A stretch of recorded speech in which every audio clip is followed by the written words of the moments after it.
As 2023 slowly comes to an end, this year has had some very unusual issues when it comes to the game dev or the kind of game management side of things.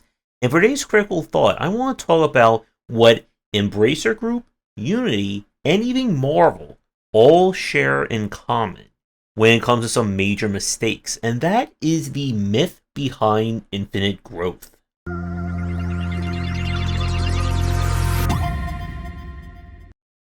When we look at capitalism, especially when it comes to publicly traded companies, those with shareholders, and so on, there is this focus on continued growth and continued revenue.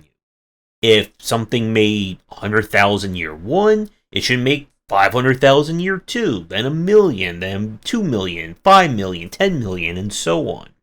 And I just depress a lot of indie developers with that line. The reason why we see from indie developers in smaller places that they can continue to earn more and more money year after year is often by the fact that more people find out about it. More people hear about this really great game or this really fantastic product, so they start looking into it more, and we see this gradual uptick. When we talk about major studios, however, that's not how it's supposed to work.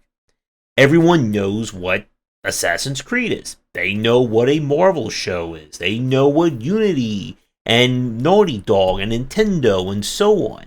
So for major companies, they earn the bulk and the majority of their money very, very rapidly, as they have the money for advertising and just the name or the brand recognition that's out there.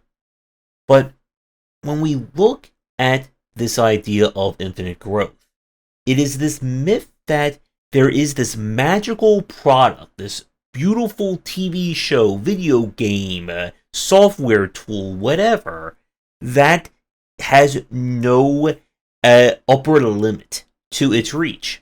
That it is the perfect dynamic of marketing synergy and buzzwords that you can imagine, and that anyone from ages 0 to 99, yes, before you are even born, you will have to buy this product, and you will always be a supporter of this product until the sun dies.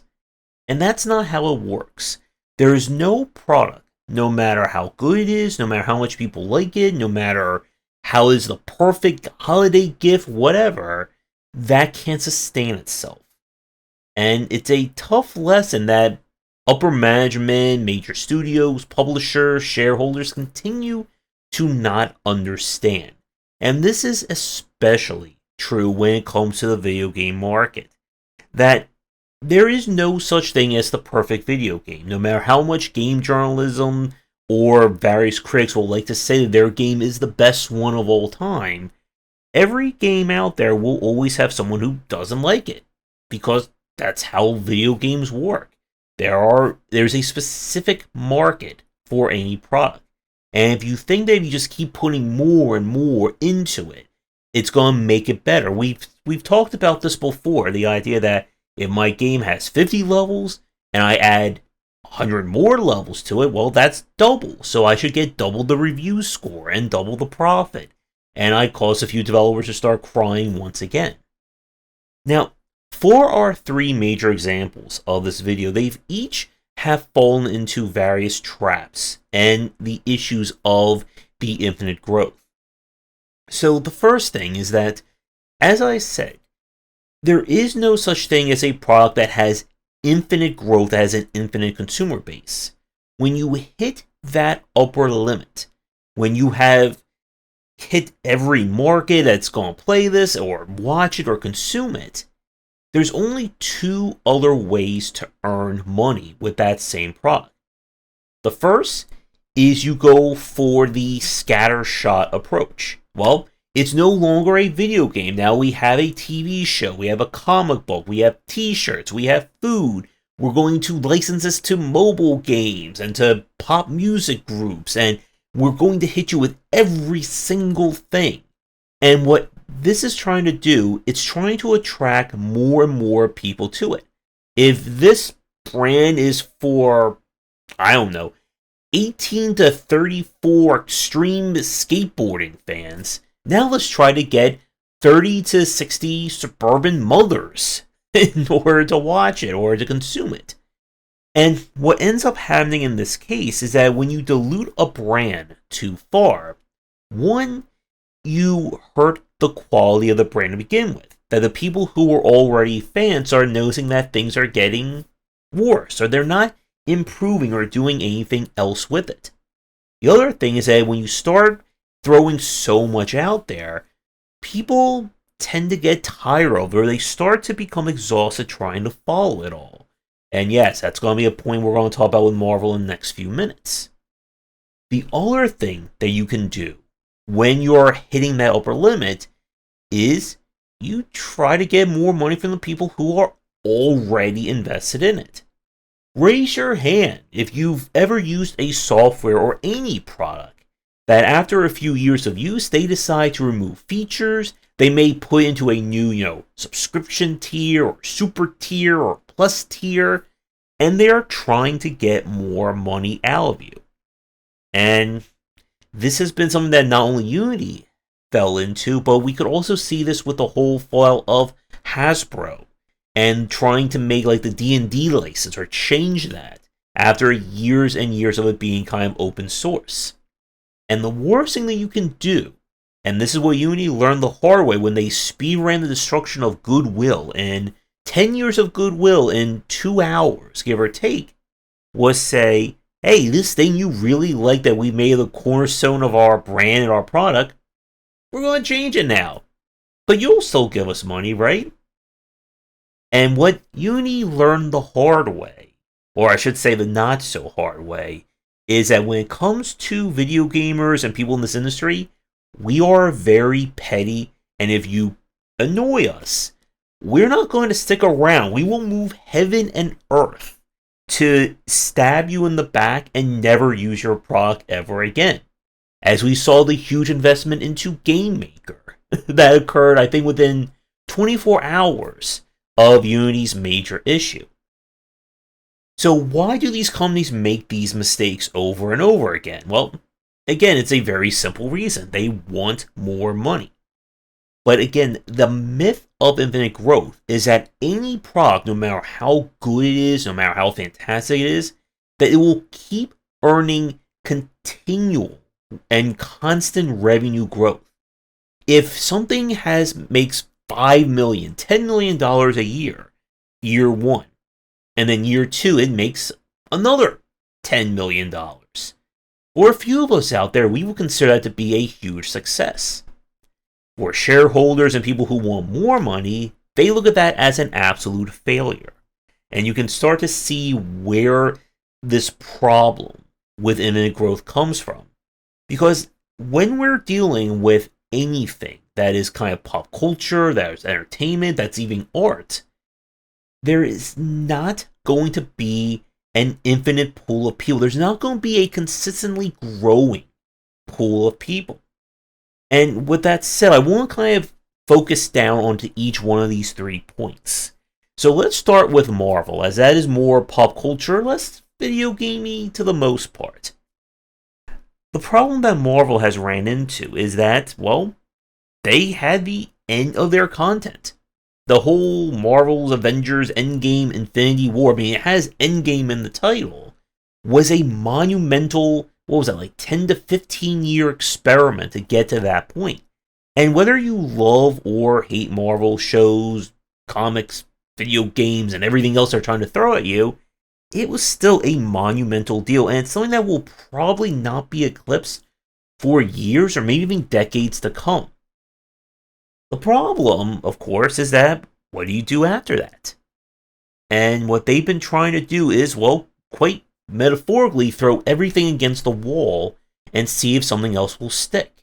This is when we get to the whole multiverse thing, the whole multiple TV shows. So you have shows aimed for little kids and shows aimed for, very mature, violent stuff. And I still say that Legion Season 1 was probably the best thing to come out of the Marvel brand explosion.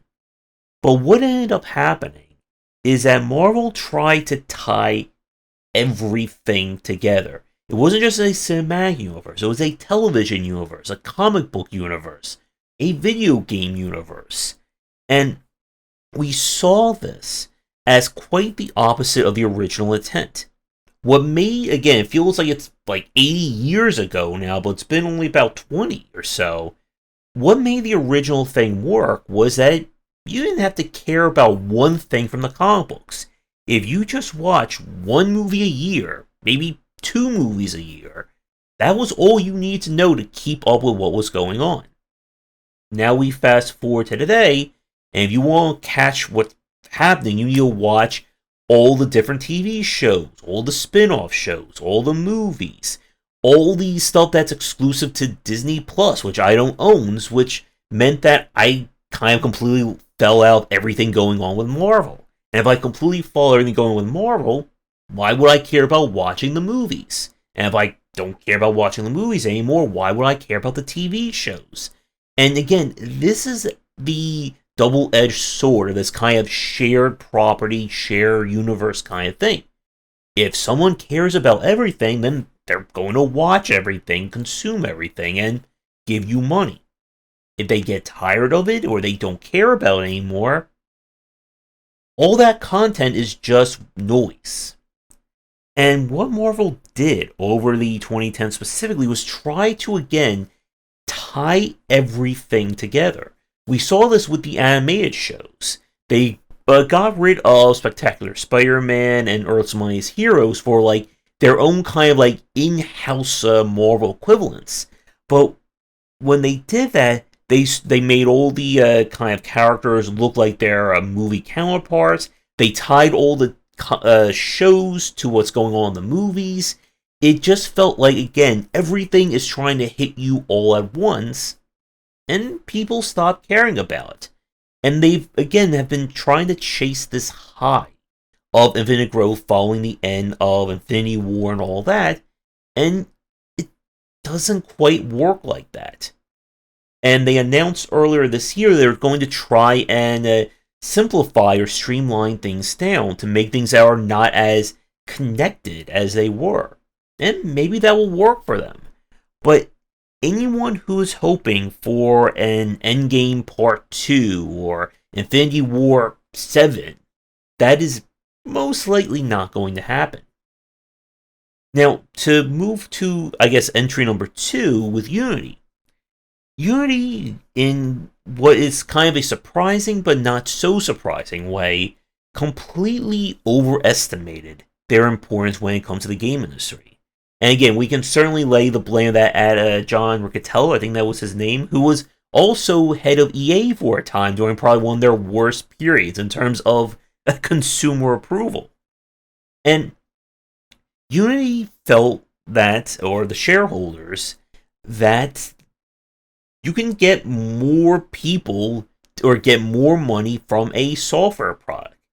But again, a game dev engine is not the same as Serial, as a TV show. People are not clamoring year after year saying, oh, if only there was a new game engine that we could make 2D and 3D games in, we'll share this with our entire family. So they went with the second option to try and make Infinite Growth. Get more money from the existing consumer base. And I am fairly sure that's one of their thought processes for this was, well, all these developers are using Unity, they're kind of stuck with it, so we can get more money from them. And again, that did not work. Because like I said a few minutes ago, if you annoy someone enough, they're not going to put up with it and just give you money. They will find every free, cheaper alternative, even if it's not as powerful, not as good as yours, they will do it just to spite you. And they will never come back. And Unity's like 2-hour gaffe that they made when they had that announcement not only cost them the last 10 years of their goodwill, there's a good chance they've cost them the next 5 to 10 years of anyone wanting to use Unity. And yes, there are people who are still using it for their games, of course. But I can pretty much assure you that anyone who was using Unity and is going to finish up their product, they're probably going to be eyeing GameMaker or Unreal for their next thing, even if it means relearning. Because once you've poison the well. And again, this is a major point about any consumer driven product and stuff like this. Once you've upset people, once you have shown that behind that beautiful shiny apple there's a poison one just waiting for you to bite into, they're not going to want to stay with that. They're not going to trust you anymore. And when you lose consumer trust, you might as well just cancel your product or shut it off, because no one is going to want to invest in that. And here's again like the fun thing. The Unity GAF is the greatest advertisement this year for Game Maker and Unreal. Because here's the other point. Unity, by and large, was considered the stable workhorse of indie game development. It is the engine that a lot of people advise as your first game engine due to its utility and its power. Many game dev courses around the globe advise and were built using Unity. It was considered the king in that respect. But you see, here's the problem. When you are the king, it means that everyone is gunning for you. They will smell blood in the water, and if you mess up, they will be there to kick you off your throne. And if you don't believe me on that point, let's go back to 2014 for a second, where this very unknown game called Diablo 3 came out, and it had many issues with it. Auction House was just horrible, the game was improperly balanced, and it was proven after the fact that they made things harder and not as solid for the gameplay experience to try and push the Auction House. And it was just a horrible time at 1.0. And do you know what happened? Some other unknown game came out, something that none of you watching this right now probably have ever heard of, much less played. And you know what they said? They said, hey, we're like Diablo 3, but we're better and we're free. Why don't you come and try our game? And that unknown mysterious game was Path of Exile, which did horribly, that no one ever played ever again. They don't have like yearly anniversary events. They didn't make tons and tons of money, and they're not working on a sequel right now. Is that right? Again, the point is that when you screw up, people will be eagerly waiting to prove that you weren't as good as you said you were, and that there are other options available. Again, with D&D, how many other pen and paper and CRPG universes started shouting, hey, you don't like Dungeons & Dragons? Look at us. We don't have that issue. We don't have all those problems. And when major companies and major brands screw up, it is like the beautiful time. It is heavenly for everyone else who has been struggling to get their name out there. And it's why we talk about how there are some brands and some companies out there that they become too big to fail. And when they fail, it is more often than not a self-inflicted wound, or multiple inflicted wounds. For the final point, let's turn to Embracer. So Embracer Group kind of blew up in 2020 and 2021. They bought a lot of studios. And it's important to remember, this is something that Ramin was talking about when we had him on the show a few months ago. 2020 was the year of COVID. That little tiny thing that kind of stopped all of us from leaving our houses, or should I say stopped the normies. I was still inside doing work and writing and making videos. And what happened during that year was a huge explosion of video games. Specifically mobile games, anything that had a social connective element to it. Animal Crossing exploded in 2020. That other little unknown game that no one's ever played, Among Us, got a very huge shot in the arm. And investors like Embracer Group and other places saw, well, a lot of people are playing video games and spending money. Why don't we acquire some studios, have them make games, and they'll make us money? And they bought out a lot of major studios because of that. But several things happened. One, people stopped hanging out or stopped being stuck inside. And they learn, very quickly, that video games are not this idea of you work on a game, you release it, you're now $10 million richer. Which, again, every indie developer is now crying as I said that. Video games take time to earn their development costs back to actually make some revenue. And even the really solid ones take a lot of time.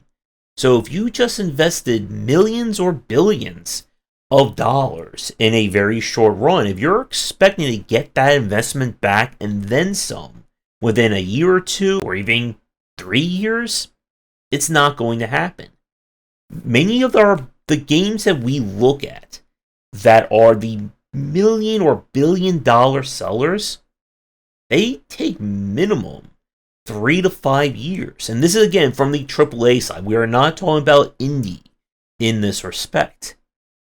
And instead of trying to support these studios and trying to keep them going, they basically slash and burn and fire a lot of people to try and stop that bleed of constant money going out. And it has hurt a lot of companies because of it. So with a quick look up in terms of the damage that Embracer Group has kind of let loose on the industry. So they've closed down Campfire Cabal, Volition Games, who of course made the Saints Row titles. Crystal Dynamics had layoffs, Beamdog. They're apparently looking to sell Gearbox Entertainment, close Free Radical Design. And here's again the very sad truth that for a lot of the people who were laid off, they were let go by no fault of their own. And it's why a lot of people, or why it is very risky to work at major studios, especially if they are owned by a third party or a major brand like that. Because even if you did really well, the group may not be doing well enough, and they may just let you go. And once a studio loses its major members, when it's scuttled like that, there is often no hope, or there's no way for them to recover from that. Now, of course, it means there's a lot more people in the hiring pool, which is another big problem. When there's more people than there are jobs. And there is, again, the discussion about having a formal game dev union. And that is beyond the scope of our video today, but I am certainly all for it for the game industry. And when we have these issues that happen like this, there, again, is no way for a game, a studio, or company to keep growing in that respect. Even if they make multiple different games of different genres, you can't expect a studio to make the Game of the Year winning RPG, to then go on to make the Game of the Year first-person shooter, to go on to make the Game of the Year platformer. And again, more pain to all developers watching this. As we are recording this, or as I'm recording this, we just had the Video Game Awards with Baldur's Gate 3 taking home top prize. And I'm sure there are a few publishers and investors now thinking to themselves, well, let's go make our own RPG. Let's take this studio that we just bought and say, you go make a CRPG. Just do it in 1 year. You can do it, right? Again, these things don't work. Video game and game development is a craft, and it takes time, energy, and, of course, money to make a great product, let alone any product. And if you're expecting, again, that a studio can just constantly be putting out games that continue to grow their audience, it's not going to happen. There will always be that upper limit, whether you want it to be or not. And if you think to yourself, well, let's just add another 5 years of development. Let's just throw in the 4X grand strategy into our visual novel, racing, driving, dating sim, Souls-like looter shooter battle royale that we will get everyone to play our game, it's not going to work. And as our final point, and this is my brilliant economics lesson for all of you watching this, if you spend more money than you're bringing in, you're in trouble. There you go. I hope I get hired as a financial advisor after that brilliant comment. To wrap up our video for today, there is no such thing as infinite growth. No matter how popular a product is, no matter how much brand recognition something has. And every publisher, shareholder, investor needs to understand that every well, no matter how deep it is, no matter how much water, gold, oil, whatever you want put in it, that's stuck in there, it will run out eventually. And you have to understand that when you reach that kind of stability of your consumer base, when everyone who's enjoying it is kind of fixed, you don't want to double, triple, quadruple, penta down on trying to get more, no matter how alluring that may be. And it's why that the studios and the developers, and we're focusing on game design right now, the people who survive and they thrive for years. And again, when I say years, I don't mean you put out one really good game and that's it. I mean that you build a portfolio of solid titles over 3, 5, 10, 15 years of your studio's life. They know to focus on a specific market, to focus on that niche that they care about, that their fans care about, and that they do want to experiment, that they want to be very careful how that is applied to the rest of their brand. Again, when you look at companies like Nintendo, Kid Fox, Clay, who have a very wide spectrum of games under their portfolio, their belt, they put as much quality into game A as they do to game B, C, D, and E. And the goal of this kind of approach, again, as we've said, it's not about making someone care about your game. It's about making them care about you as a studio, you as a company, so that no matter what you put out, whether it is a first-person shooter, an RPG, a turn-based survival game, whatever, that they want to check you, they want to support you. And that you then may pull in people who didn't like your first-person shooter, or didn't like your platformer, but they like your dating sim. And again, when you build yourself like that, you still have to realize that if everyone checked you out for your JRPG, that doesn't mean that you now have an audience for your space sim or your hardcore survival. And you have to, again, balance and budget this accordingly. It's why if you've been building your studio after game or genre A, you shouldn't then just say, you know what, we're going to spend 10 years of our lives working on a completely untested genre for our studio. We're going to take all of our money and throw it into this, and we'll assume we'll make back 10 to 50 times that, right? And I think that's enough twisting the knife in the hearts of all developers watching this for now. And for those of you watching this, can you think of any other major gaffes from studios that we've seen that have kind of, again, shown this myth of infinite growth? Let me know in the comments down below. That's going to do it for today's video. Thank you so much for watching. Be sure to do the YouTubing stuff people tell you to do. If you're interested in more of my thoughts on design, check out my books wherever they are sold. Visit our Discord and Patreon, and come back for daily discussions on game design here, and on game wisdom, where you some of the art and science of games.